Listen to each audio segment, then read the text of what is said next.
Welcome to our channel. Want to save videos from Discord? Follow these simple methods to download videos shared in Discord servers and DMs. Step 1. Locate the video in Discord chat. Find the video message you want to download in any channel or direct message.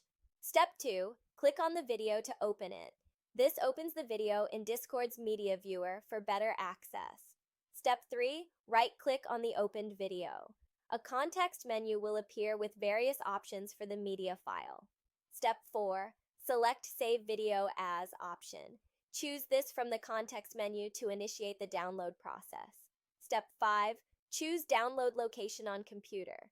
Select where you want to save the video file on your system. Step 6. Rename file if desired. Give the video a descriptive name before saving for easier identification later. Step 7. For mobile, press and hold video. On mobile devices, long press the video and select Download or Save option.